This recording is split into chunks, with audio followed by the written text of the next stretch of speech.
The air on Vorthak station reeked of desperation and commerce, a noxious blend that seemed to seep into every corner of the massive slave market. Beings from a dozen different worlds shuffled past, their chains rattling against the cold metal floor, while potential buyers examined them like livestock, checking teeth, muscles, and scars with detached clinical precision. Among the rows of the condemned, one figure stood apart not for her beauty or strength, but for the fire that burned in her violet eyes. Kaya, a Valshan with skin that shimmered faintly blue under the harsh station lights, refused to bow her head like the others. Her body bore the map of recent torture. Thin scars crisscrossed her arms and back where they'd tried to break her spirit. Instead of the submissive pose the traders demanded, she stood straight, meeting every gaze with defiance. "Last chance for this one," the auctioneer, a grotesque Krillian with too many arms, announced to the dwindling crowd. "Valshan female, age 23 standard years, strong, healthy, though marked as defective due to her uncooperative nature." The crowd's laughter was cruel. A Thraxian trader waved dismissively. "Who wants a slave that bites back? She's already killed one handler, they say." "Exactly why she'll be disposed of at the end of the day," the auctioneer replied, his multiple eyes blinking in sequence. "Unless someone wants a bargain on a troublesome commodity." Kaya's jaw tightened. She'd heard whispers about what disposal meant on Vorthak station, a one-way trip to the mining pits where life expectancy was measured in weeks, not years. Still, she wouldn't grovel. She wouldn't beg. If these were her last moments of dignity, she'd hold them close. The crowd was dispersing, moving toward fresher merchandise, when a voice cut through the noise. "Wait." A human emerged from the shadows where he'd been observing. Jackson Vale wasn't imposing by galactic standards. Average height, lean build, with brown hair and intelligent hazel eyes that seemed to take in everything. He wore spacer's gear that had seen better days, and there was something in his measured movements that suggested both caution and purpose. "You want a bid on the defective one, human?" The auctioneer's mandibles clicked in what might have been amusement. "I want to free her." The market fell silent. Even the other slaves looked up, chains forgotten. "Free?" The Krillian's voice dripped with disbelief. "Humans and their ridiculous notions. You can't free property, outsider. You can purchase her if you want to waste your credits on a broken tool." Jackson's eyes found Kaya's, and something passed between them, an understanding, a question, and perhaps an answer all at once. "Name your price." The transaction was swift, almost anticlimactic. Credits changed hands, and suddenly Kaya found herself standing beside the human who just purchased her freedom. She was still unclothed, still bearing her scars, but something had shifted in the air. "You're free to go," Jackson said quietly, his voice carrying an accent she couldn't place.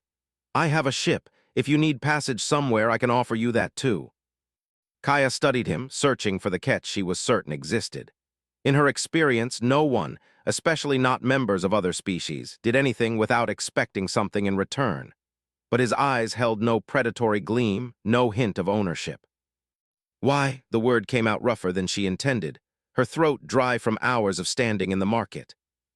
Jackson glanced around at the other slaves, still waiting for their fate. "Because everyone deserves better than this." He shrugged off his jacket and held it out to her. "Here, you don't need anyone else looking at you like a thing." As Kaya took the jacket, their fingers brushed briefly. The contact was gentle, respectful, so different from the grabbing hands that had pawed at her during the auction. For the first time in months, she felt something other than anger or fear. "I'm Jackson," he said, taking a step back to give her space to dress. "And I'm guessing you'd like to get off this station as quickly as possible." Kaya wrapped the jacket around herself, inhaling the scent of clean fabric and something uniquely human. "Kaya," she replied, her voice still cautious. "And yes, as far from here as possible." "Good, my ship's not much to look at, but she flies true. And where we're going?" Jackson paused, a small smile playing at the corner of his mouth. "Well, that's up to you." As they walked through the market together, Kaya felt the stares of the other traders boring into her back. The human walked beside her, not ahead or behind, and made no move to touch or guide her. For the first time in her captivity, she wasn't being led somewhere. She was choosing to follow. Outside the market's main hub, Vorthak Station's corridors were dimmer, less crowded. Kaya pulled the jacket tighter, still processing what had just happened. Freedom was a concept she'd almost forgotten, buried under months of chains and abuse. "Your ship," she asked, breaking the silence. "Where is it docked?" "Bay 47, about a 20-minute walk." Jackson glanced at her. You holding up okay? The question surprised her. When had anyone last asked about her well-being? I'm fine, she answered automatically, then paused. Actually, no, I'm not fine, but I'm free, and that's more than I've been in a long time. Jackson nodded, his expression thoughtful. Freedom's just the first step. The hard part comes next, figuring out what to do with it. They walked in companionable silence for a few moments before Kaya asked, "What were you doing at that market? Humans don't usually." "I was looking for someone," Jackson admitted. "A friend who might have ended up there, didn't find them, but—" He gestured to encompass the space between them. "Found something unexpected instead." "Or someone," Kaya corrected, a hint of her old defiance creeping back into her voice. Jackson's lips curved into a genuine smile. "Yes, someone." As they approached the docking bay, Kaya felt the weight of her past beginning to lift, just slightly. She didn't know this human, didn't understand his motivations, and certainly didn't trust easily anymore. But for the first time since her capture, she felt something she'd thought lost forever: hope. "Jackson," she called as he began inputting the door code. He turned back, eyebrow raised. "Thank you." The smile that spread across his face was warm and uncomplicated. "You don't need to thank me for doing what's right, Kaya. Besides," he added, the door hissing open to reveal a modest but clean spacecraft beyond, "something tells me this is going to be the start of something important." Kaya stepped across the threshold into the ship, into her new life, and for the first time in months she didn't look back. The Stardrift's med bay was cramped but well organized, every surface gleaming with the care Jackson put into maintaining his vessel. Kaya sat on the edge of the examination table, Jackson's jacket still wrapped around her shoulders like armor. 2 days had passed since he'd freed her from Vorthak Station, and she was only now beginning to believe this wasn't some elaborate dream or cruel joke. "The regeneration unit can handle most of the scarring," Jackson explained, adjusting settings on a device that hummed softly. "But I need to clean the wounds first." He gestured to a medical kit. "I can show you how, or I can help if you're comfortable with that." Kaya studied his face, searching for the catch that never came. Every moment with him defied everything she'd learned about other species over the past year. "You've done enough," she said, but her voice lacked conviction. "Kaya," Jackson moved closer, but not too close, respecting the invisible boundary between them. "You don't have to do everything alone anymore." Something in his quiet certainty cracked her defenses. She hadn't let anyone tend to her wounds since her capture, hadn't trusted anyone to see her vulnerability. But Jackson had already seen her stripped bare in the market and hadn't taken advantage. "Okay," she whispered. Jackson's hands were gentle as he began cleaning the deeper cuts on her arms, his touch clinical at first but growing softer as he worked. With each careful swipe of the antiseptic, Kaya felt layers of fear begin to peel away. The sensation was strange, not painful exactly, but intense. No one had touched her with such care in so long. "Your skin," Jackson murmured, concentrating on a particularly deep scar. "It's beautiful, the way it shifts color." Kaya realized her skin was rippling with subtle blues and purples, a Valshan response to gentle touch. She couldn't control it, and the involuntary display made her feel exposed. "It's a defense mechanism," she explained hastily. "When we're comfortable." "You're comfortable?" Jackson's eyes met hers, and there was something warm in his gaze that made her breath catch. Yes," the admission surprised her. As he moved to the scars on her back, Kaya closed her eyes, trying to steady her breathing. Each touch sent sparks through her system, not the violent shocks of pain she'd grown used to, but something else entirely. When Jackson's fingers accidentally brushed against unmarked skin, she shivered. "I'm sorry," he said immediately. "Did I hurt you?" "No," the word came out breathier than intended. "The opposite, actually." Their eyes met again, and the air between them shifted. The medical treatment forgotten for a moment, they simply looked at each other. Jackson's expression was soft, questioning, and Kaya realized with startling clarity that she wanted him to keep touching her, not as a medic, but as something more. "Jackson," she began, then stopped, uncertain how to voice what she was feeling. "Yeah." Instead of speaking, she reached out and took his hand, placing it against her cheek. His skin was warm, slightly rough from work, and entirely different from her own. The contact sent a cascade of color across her skin, deep purples mixed with gold, colors she hadn't shown anyone in years. "Your colors," Jackson breathed, wonder in his voice. "What do they mean?" Happiness, Kaya admitted, her voice barely above a whisper. It's been so long. Something shifted in Jackson's expression, not pity, but understanding. He cupped her face with both hands, his thumbs brushing away tears she hadn't realized were falling. You're safe now, he promised. I won't let anyone hurt you again. The kiss, when it came, was soft, a question more than a statement. Kaya melted into it, her hands tangling in his hair as months of fear and loneliness dissolved. When they finally parted, both were breathing heavily.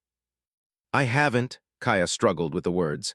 Since my capture, I haven't wanted anyone to touch me, but with you. We don't have to do anything you're not ready for, Jackson assured her. Whatever this is between us, we'll take it at your pace. What if I want more? The question escaped before she could stop it, coloring her cheeks deep violet. Jackson's smile was tender. Then we explore that together. Over the following days, they settled into a routine. Jackson showed her every system on the ship, treated her as an equal partner in their journey. Meals became extended conversations. Shared duties turned into moments of accidental contact and lingering glances. One evening, as they sat together in the observation lounge watching stars streak past, Kaya rested her head on Jackson's shoulder. The simple intimacy felt revolutionary. Where are we going? She asked, not because she needed to know, but because she wanted to hear his voice. Nowhere specific, everywhere, the whole galaxy is open to us. He wrapped an arm around her shoulders. Unless you have somewhere particular in mind. No home to return to, Kaya murmured. My colony was raided 6 months ago. Everyone I knew is either dead or scattered. She paused. I never thought I'd say this, but maybe that's okay. Maybe home isn't a place. What is it then? She turned to look at him, studying the face that had become increasingly dear to her. Maybe it's a person. Jackson's eyes went wide, then soft. Kaya. Too much? She asked, suddenly uncertain. Instead of answering, he kissed her again, deeper this time, full of promise and possibility.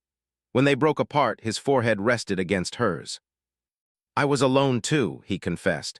Not the same as what you went through, but I've been wandering for years, looking for something I couldn't name, and then I saw you in that market and everything just clicked into place. Is this crazy? Kaya laughed, but there was no humor in it, just the releasing of tension she'd carried too long. We've known each other less than a week. Maybe, Jackson's thumb traced patterns on her arm, making her skin shimmer. But trauma has a way of accelerating things, and besides, in space, time moves differently. A day out here can feel like a month planetside. Are you trying to justify something, Captain? She teased, echoing the playful title she'd started using. Maybe, his grin was boyish. Is it working? Instead of answering, Kaya straddled his lap, her decision made. No more talking, she whispered against his lips. Not tonight. When Jackson carried her to his quarters that night, she went willingly, eagerly. The joining that followed was tender, careful, but also passionate, two souls finding each other across the vast emptiness of space. Later, as they lay tangled in sheets, Kaya traced idle patterns on Jackson's chest. Thank you, she said softly. For what? For seeing me as a person, not a possession, for giving me back my choices, she gestured vaguely, all of this. Jackson pulled her closer. Thank you for trusting me enough to let me in. As Kaya drifted off to sleep in his arms, she realized that for the first time in months, she felt truly safe. More than that, she felt cherished. The colors that rippled across her skin in her sleep were soft golds and deep purples, the Valshan equivalents of contentment and love. 3 weeks into their journey, the Stardrift felt less like a ship and more like a home. Jackson had spent most of the morning teaching Kaya the finer points of navigation, their hands occasionally brushing over the console controls. Each touch sent small sparks through both of them, a constant low hum of awareness that had been building since their first night together. You're a quick study, Jackson murmured, leaning over her shoulder to adjust a calculation. His breath was warm against her ear, and Kaya had to suppress a shiver of pleasure. I told you Valshans are natural navigators. We used to chart courses for trade ships before. She trailed off, the familiar grief catching in her throat. Jackson's arms wrapped around her from behind, a gesture that had become as natural as breathing. Before doesn't matter anymore. What matters is now. And now you're the best co-pilot I've ever had. Kaya leaned back into his embrace, her skin shifting to warm pinks and soft blues. Is that the only reason you keep me around? Well, that and you make excellent coffee, and you fix the environmental controls. And last night you did that thing with your tongue that. Jackson, she laughed, spinning in his arms to face him. What if someone's listening? Who's going to hear, we're in the middle of nowhere? His eyes darkened with desire. Speaking of last night. Before she could respond, the ship's proximity alarm blared, causing them both to jump. Jackson was at the scanner in seconds, his playful demeanor evaporating. Asteroid field ahead, he announced. Big one will need to reroute. Or go through it, Kaya suggested, studying the readings. It'll save us 6 hours. Are you insane? The debris field is too dense. Not for a good pilot, she raised an eyebrow, unless you're not as good as you claim. Jackson's competitive nature flared. Oh, you want to see good, strap in beautiful. The next hour tested every skill they possessed. Jackson's hands flew over the controls while Kaya called out vectors and threats, their movements synchronized like a dance they'd practiced for years rather than weeks. When a particularly large asteroid sent them into a spin, Jackson's quick corrections had them spiraling through gaps that seemed impossibly small. Left, left, no, your other left, Kaya shouted, laughing despite the danger. I know my lefts, Jackson retorted, executing a barrel roll that had them both pressed back in their seats. When they finally broke free of the asteroid field, both were breathing heavily, adrenaline singing through their veins. Jackson turned to Kaya with a grin. Well, co-pilot, was I good enough for you? You were, Kaya began, then stopped, struck by the way the starlight caught in his hair, the way his eyes crinkled at the corners when he smiled. You were magnificent. The air between them crackled with electricity. Without warning, Kaya lunged across the space between their seats, capturing his mouth in a fierce kiss. Jackson responded immediately, one hand tangling in her hair while the other fumbled to engage the autopilot. Bed, Kaya gasped against his lips. Now. Navigation first, Jackson panted, even as he pulled her onto his lap. Someone has to fly this bucket. The autopilot can handle it for an hour. Her hands were already working on his shirt buttons. Can you? Is that a challenge? Instead of answering, Kaya bit his earlobe, making him groan. The last of his protests dissolved as her hands found bare skin, and soon they were stumbling toward his quarters, leaving a trail of clothes in their wake. Their lovemaking was different this time, less careful, more urgent. The shared danger had stripped away the last of their hesitations, leaving only raw need and deep trust. When they lay gasping in the aftermath, still tangled in each other, Kaya felt something click into place inside her. I love you, she whispered against his chest.